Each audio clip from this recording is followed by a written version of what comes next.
sommaire de cette édition d'information, des prières en faveur de la paix en Côte d'Ivoire ont été adressées à l'Éternel par les fidèles chrétiens de la région du Gontigo à l'occasion du réveillon 2018. On fait le point dans cette édition. Les fidèles chrétiens de la capitale économique ivoirienne, Abidjan, ont prié également pour la paix en Côte d'Ivoire. Notre équipe de reportage a sillonné quelques lieux de culte. Vous aurez plus de précisions au cours de ce journal. Et puis à l'international, l'indépendance de la Taïwan est à nouveau remise en cause par la Chine. Le président chinois entend tout mettre en œuvre pour la réunification de son pays.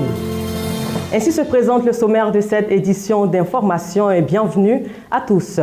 Ouvrons-la donc en nous rendant tout de suite dans le nord-est de la Côte d'Ivoire, notamment à Bondoukou, où les pasteurs, prêtres, apôtres, bref, les hommes de Dieu ont prié dans les lieux saints pour la paix et la concorde en Côte d'Ivoire, mais également au sein des membres du corps du Christ. Anissé Kouadio, notre correspondant dans cette localité, nous fait le compte-rendu. Notre périple démarre avec l'église évangélique Baptiste Œuvre et Mission Internationale, dirigée par le pasteur de région Mbouo Félicien, qui a emmené ses fidèles dans une louange totale.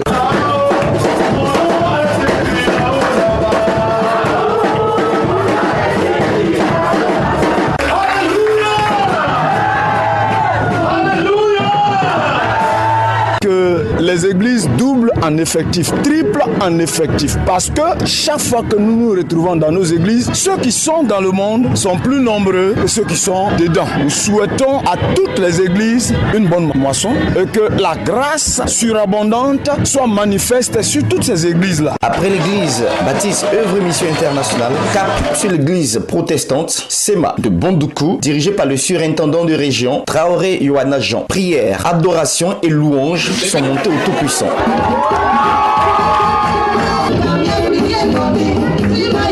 L'homme de Dieu a exhorté ses fidèles à tisser une nouvelle alliance avec le Tout-Puissant et a aussi prié pour la paix en Côte d'Ivoire afin qu'il guide nos dirigeants. Si tu mets Dieu dans ton église, il va rentrer dans ton église. Si tu mets Dieu dans ton village, il va rentrer dans ton village. Si tu mets Dieu dans ta famille, il va rentrer dans ta famille. Année 2019, nous bénissons la Côte d'Ivoire, nous bénissons les autorités de ces pays, nous bénissons les chrétiens, les musulmans, les imams, les prêtres, les pasteurs, les évangélistes. Que la paix soit en Côte d'Ivoire au nom de Jésus-Christ. Destination, l'église méthodiste de Bondoukou qui nous accueille. Le pasteur Bédi Ourega Sinclair et ses fidèles ont prié pour la paix, l'unité du corps du Christ et le changement du cœur de tous les chrétiens de Côte d'Ivoire. Qui peut nous donner d'être réellement de joie si ce n'est pas Jésus-Christ?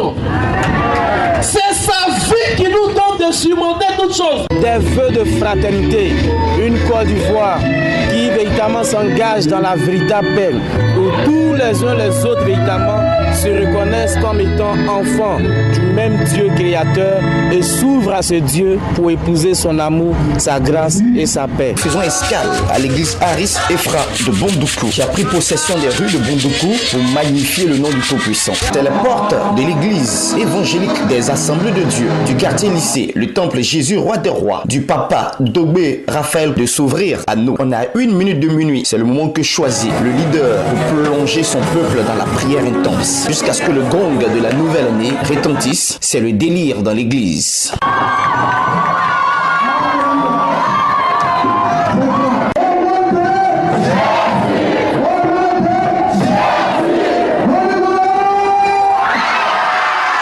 Ce moment a été aussi choisi de placer cette nouvelle année sous le regard du Saint-Esprit, mais aussi de demander au Tout-Puissant les moyens nécessaires pour finir les travaux du temple en construction. Que l'année 2019, jusqu'à sa fin, nous ne voulons pas qu'il y ait la mort prématurée quelque part, que tout le monde demeure dans la foi en Jésus-Christ. C'est un temple inachevé. 2019, que Dieu nous fasse grâce d'avoir les moyens pour que l'œuvre de la construction continue, pour que ce temple soit comme Dieu le désire. Notre périple s'achève du côté de la paroisse cathédrale Sainte-Odile de Bondoukou. On priait intensement, disposer leur cœur à la prière, à l'adoration sincère, sous la conduite du Saint-Esprit. On va invoquer le Saint-Esprit sur ton année, parce que le Seigneur veut que tu possèdes l'année 2019 et tu dois posséder cette année 2019. Invoque-le sur ta vie. Sur ta vie, sur ton année.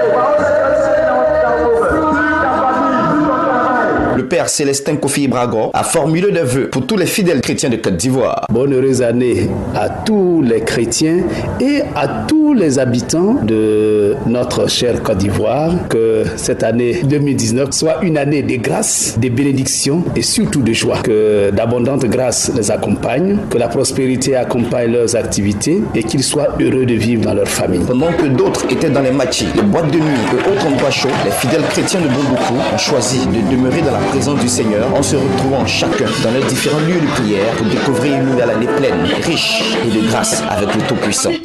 Toujours avec Anissé Kouadio, on se rend cette fois dans la ville de Tanda, à 60 km de Bondoukou, où les fidèles du camp de prière Israël Ebenezer, dirigés par le révérend prophète Signo Kwaku Fabrice, ont confié la nouvelle année et tous leurs projets au Tout-Puissant. C'est au tour du prophète Signo Kwaku Dapa Fabrice, leader et fondateur du camp de prière Israël Ebenezer de Tonda, qu'ils se sont retrouvés afin de célébrer la nouvelle année avec Christ, afin que celui-ci soit au contrôle de leurs familles respectives, tous leurs projets. Prières, chants, danses et louanges sont montés vers notre Seigneur, le Tout-Puissant.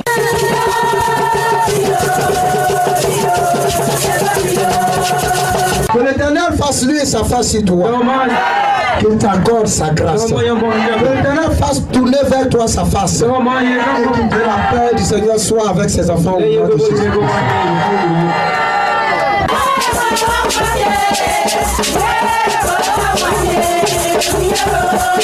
Le camp des prières Israël Ebenezer de Tonda a été créé en octobre 2015. Les fidèles croient fermement et sans relâche que par la prière et le don de soi, ils réussiront à faire grandir le dit camp. 2019 est une année de tous les défis, de tous les challenges. Avec Jésus-Christ qui est l'espérance, nous avons soutenu, attiré les gens vers Jésus pour leur dire que là avec Jésus tout est possible, que c'est plus la peine de pleurer, de se lamenter sur leur sort, qu'à Jésus-Christ tout ce qui est problème aura une solution. L'année 2019 est l'année de la victoire pour tous ces enfants. Le camp de prière veut une autre orientation. Les fidèles, dans leur ensemble, ont entrepris la construction sur fonds propres d'un nouveau temple, ce qui nécessite des moyens. Nous voulons construire, bâtir un temple pour la grâce de Dieu, pour prier, sauver des âmes de Dieu que nous avons déjà commencé. Nous lançons un appel à tous les bienfaiteurs de venir soutenir ce ministère. Notre objectif aujourd'hui, c'est de construire la maison de Dieu et construire des maisons pour des malades que nous allons recevoir. Les femmes sont résolument engagées à travailler pour que la ville de Tonda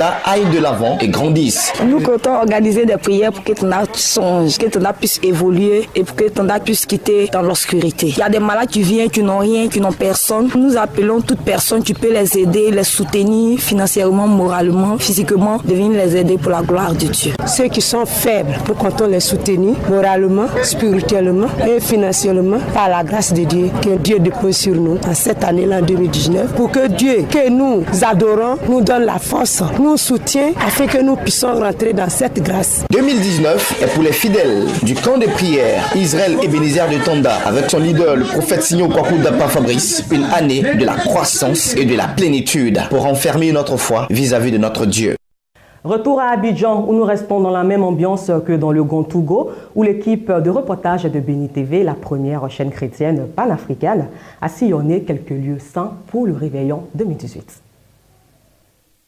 Folle ambiance ici à l'église évangélique La Bénédiction d'Adjamé où nous avons passé quelques temps avec les fidèles à la nuit de la traversée. Tout le plaisir est pour moi d'adresser mes vœux les meilleurs à tout le corps de Christ, à toute la nation ivoirienne, aux frères et sœurs biologiques, aux parents biologiques et à tous ceux qui nous suivent et qui aiment bien ce que fait l'église évangélique de la Bénédiction et Béni TV.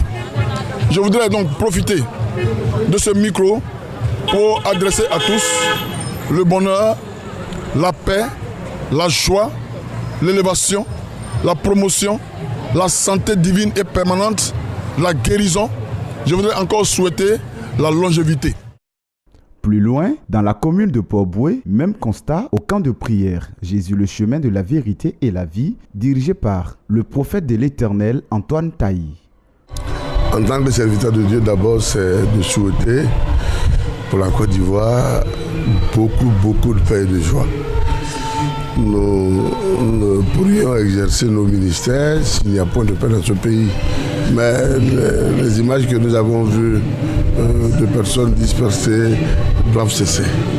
Pour que l'Église soit une, pour que l'Église soit indivisible, pour que tous ceux qui nous regardent ou nous critiquaient hier sachent qu'il y a vraiment des raisons de venir dans le Seigneur parce que nous démontrons de l'amour.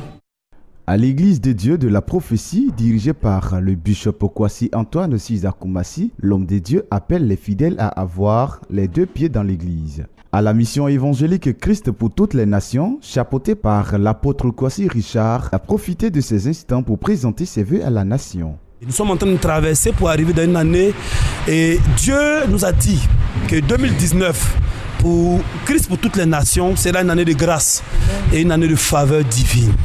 Et donc mes vœux pour toute la nation d'abord, pour le chef de l'État, pour tous ceux qui dirigent ce beau pays, c'est que 2019 soit une année de grâce et une année de faveur. Que Dieu, dans son infinie bonté, fasse descendre la grâce et la faveur divine sur la Côte d'Ivoire. Ce jour de réveillon, les fidèles chrétiens se sont rassemblés dans leurs différentes assemblées pour glorifier Dieu en cette année nouvelle. Bonne et excellente année à toutes et à tous.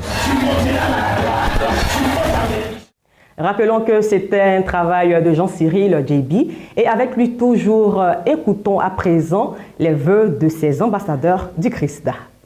Prie que cette année 2019, que Dieu couronne cette année de ses biens dans la vie de chaque chrétien, de chaque enfant de Dieu dans cette nation. Que chaque mois, qu'il y ait un bien de Dieu qui se manifeste dans vos vies.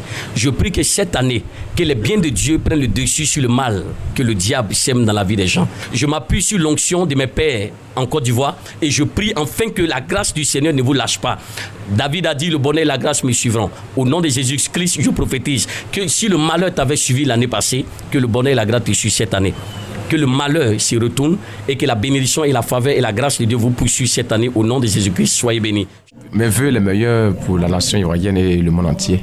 Nous entrons dans une nouvelle ère 2019. Mes vœux pour cette année, c'est surtout à l'endroit, n'est-ce pas, du corps de Christ. Mon vœu que évidemment qu'il y a vraiment l'unité dans le corps de Christ. Surtout le côté évangélique protestant, il y a beaucoup de division. Ma prière pour cette année que vraiment il y a vraiment l'unité. Comme ça, unis, parce que le combat est beaucoup rude. Nous voyons de nos jours au niveau mondial, et même les pays africains, le diable vraiment s'est vraiment levé. Parce que nous ne sommes pas un, nous sommes difficiles. Qu'on peut vraiment accomplir la mission que Dieu nous a donnée. Rien c'est sauveur, Jésus-Christ. Et c'est l'Église, la Sainte Église venue des cieux.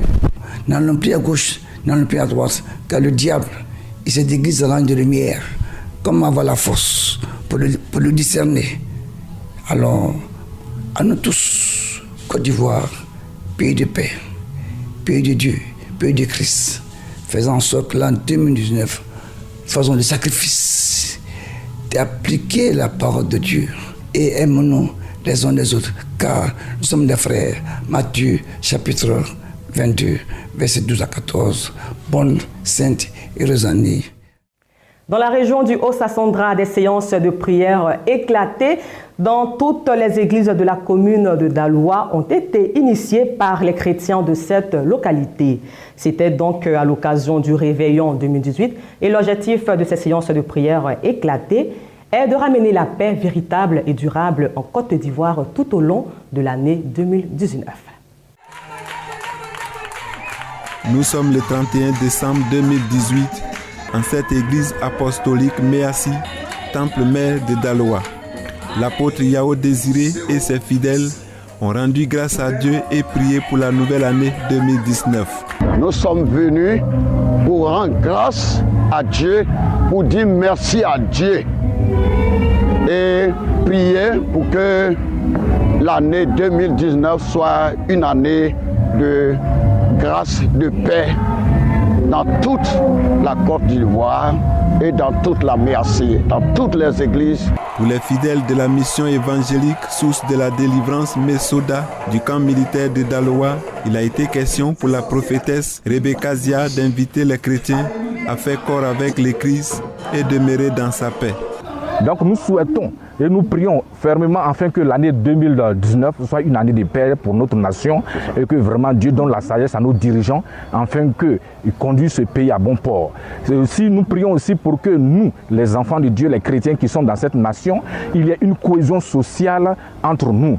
Au cours de cette veillée, le pasteur Elijah Michel de l'église de la vie transformée à l'image du Christ du quartier Lobia 1 de Daloa, il a souhaité un modèle de chrétien rempli d'amour du prochain et glaner la paix véritable.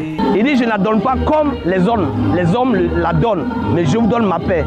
Et donc, nous savons très bien que pour qu'un pays puisse se développer, puisse aller de l'avant, il faut la paix.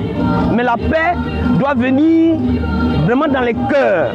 Et pour que la paix vienne dans les cœurs, il faut que les gens comprennent que ce qui est plus important, c'est le Seigneur. Vous savez, quand vous avez le Seigneur, vous pardonnez. Quand vous avez le Seigneur, vous êtes rempli d'amour. Même son de cloche à l'église USO, temple mère de cette station missionnaire de Daloa. Dans son message, le principal Cradonal a exhorté les fidèles à cultiver le pardon et l'amour du prochain. Le message reste le même pour les fidèles des œuvres et missions internationales de Daloa. Le révérend Abedji Kimou et ses fidèles ont salué l'avènement de cette nouvelle année 2019 dans un temple flambant neuf et entièrement climatisé. Tel étaient les défis à relever en cette année 2018. Le Seigneur a beaucoup fait. Nous attendons de Dieu beaucoup de bénédictions pour l'année 2019. Pour cela, il fallait être reconnaissant pour ce qu'il a déjà fait en 2018. Notre prière, c'est que 2019 nous apporte tous les bonheurs. Nous prions aussi pour notre pays, pour que la Côte d'Ivoire sorte de ces élections en vue, grandie, réconciliée, pour le bonheur de tous les Ivoiriens. Dans tous ces lieux de culte, les serviteurs ont prié pour la stabilité et la cohésion sociale. Chants d'adoration et de louanges ont meublé ces cultes pour une année nouvelle et de restauration. À présent, ouvrons le chapitre de l'actualité africaine, précisément en Somalie, où l'émissaire de l'ONU est sommé par le gouvernement somalien de quitter le territoire. Alors, Nicolas Nsom est accusé d'ingérence délibérée dans la souveraineté de cet État de l'Est de la Corne de l'Afrique. Le gouvernement somalien a demandé à Nicolas Haysom, représentant spécial du secrétaire général de l'ONU, de quitter son territoire. Mogadiscio l'accuse d'ingérence délibérée dans sa souveraineté suite à l'inquiétude qu'il a exprimée au sujet de l'intervention des forces de sécurité somaliennes à Baidoa pour mettre fin à 3 jours de manifestations antigouvernementales. Une intervention qui s'était soldée par la mort de 15 personnes et l'arrestation de 300 manifestants qui protestaient contre l'interpellation d'un ancien djihadiste. Avant sa nomination en Somalie en septembre 2018, le Sud-Africain Nicolas Haysom a servi comme émissaire des Nations Unies pour le Soudan et le Soudan du Sud. La mission de l'ONU en Somalie, qui soutient les forces de police en finançant leur logistique, l'achat de leurs uniformes, leur formation ainsi que leur salaire, n'a pas réagi dans l'immédiat à cette décision.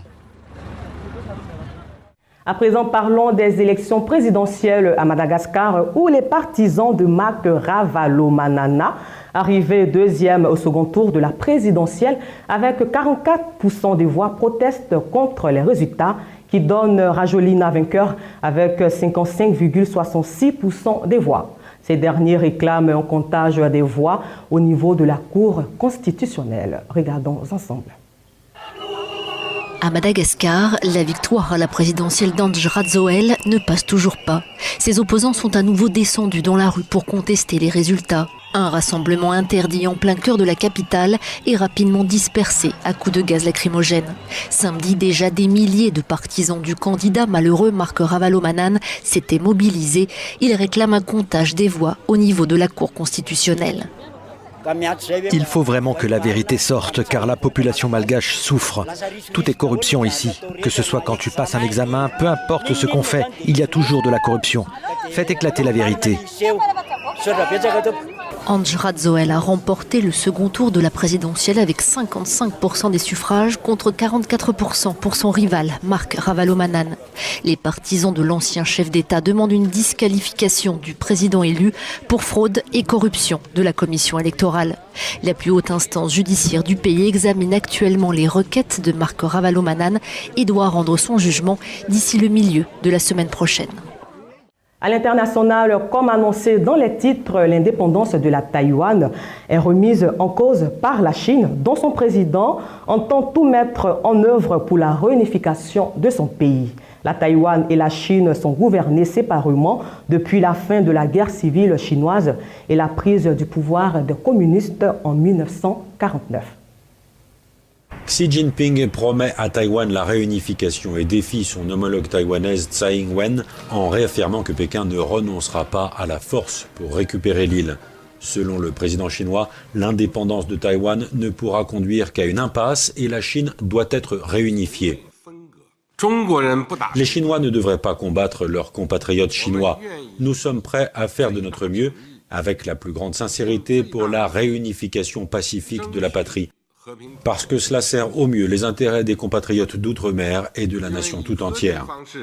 Nous n'exclurons pas l'usage de la force et toutes les options nécessaires. Cela vise une intervention étrangère ainsi que le petit groupe de militants indépendantistes et séparatistes. Cela ne vise absolument pas les compatriotes de Taïwan. Taïwan et le continent sont gouvernés séparément depuis la fin de la guerre civile chinoise et la prise de pouvoir par les communistes sur le continent en 1949. Xi Jinping s'oppose tout particulièrement à la présidente taïwanaise Tsai Ing-wen. Le peuple taïwanais chérit les valeurs démocratiques, c'est son mode de vie, a déclaré mercredi la présidente taïwanaise en réponse au discours de Xi Jinping. Depuis son arrivée au pouvoir en 2016, Tsai Ing-wen refuse de reconnaître l'unité de principe de l'île et du continent et elle reproche à Pékin d'avoir multiplié les manœuvres militaires à proximité de Taïwan. Au Danemark, un accident ferroviaire a fait 6 morts et 16 blessés ce mercredi matin. Une remorque de camion qui se serait détachée d'un wagon de train de marchandises serait à la base de ce drame. 6 personnes ont été tuées et 16 autres blessées dans l'accident ferroviaire qui a frappé le Danemark ce mercredi matin. Le drame s'est produit lorsqu'un train de passagers a percuté un objet tombé d'un train de marchandises qui circulait en sens inverse. Selon les premiers éléments de l'enquête, l'objet à l'origine du drame pourrait être une remorque de camion qui se serait détachée d'un wagon du train de marchandises. Les enquêteurs interrogent les conducteurs des 2 trains et analysent les vidéos de surveillance du pont où l'accident a eu lieu pour tenter de reconstituer comment précisément le drame s'est déroulé. Nous étions en mouvement et tout d'un coup, il y a eu un grand fracas. Puis les fenêtres nous ont explosé à la figure et nous sommes tombés par terre. Et puis le train s'est arrêté. L'accident a eu lieu au petit matin ce mercredi sur le pont du Grand Belt qui relie l'île de Zélande où se trouve Copenhague à celle de Fioni. Le trafic ferroviaire et routier a été suspendu plusieurs heures et le Premier ministre danois a présenté ses condoléances aux familles des victimes. Il s'agit du pire accident ferroviaire au Danemark depuis 1988. Et enfin au Brésil, le nouveau président Bolsonaro vient de prendre sa première mesure. Il s'agit donc de l'augmentation de 4,6% du salaire minimum des travailleurs. Les Brésiliens ont découvert que la première mesure annoncée par Jair Bolsonaro aura été d'augmenter de 4,6% le salaire minimum de ses compatriotes. Le revenu plancher atteint désormais 225 €, soit 9,80 € de plus qu'en janvier 2018. Le choix d'une augmentation modeste semble annoncer la politique d'austérité que pourrait conduire le nouveau président brésilien. La deuxième mesure décidée par Jair Bolsonaro concerne la démarcation des terres indigènes que le président considère surdimensionnées. Le dossier est désormais entre les mains du ministère de l'Agriculture et les défenseurs de l'environnement craignent une accélération de la déforestation de l'Amazonie. À noter parmi les mesures polémiques promises, la libéralisation du port d'armes à toute personne pouvant justifier d'un casier judiciaire vierge et la carte blanche laissée aux policiers et aux militaires face aux criminels présumés. Ceci marque la fin de ce temps d'information. Encore merci à vous, fidèles téléspectateurs de la première chaîne chrétienne panafricaine. Je profite de l'occasion d'être dans la semaine du Nouvel An pour vous réitérer mes meilleurs vœux en vous souhaitant une année de paix, 12 mois de croissance spirituelle, 52 semaines de santé, 365 jours de bonheur, 8760 heures d'amour, 525 600 minutes de joie et 31 536 000 secondes de prospérité évidente et parfaite en compagnie de notre Seigneur Jésus-Christ de Nazareth à travers les 3 béni.tv, Béni TV+, et Béni TV.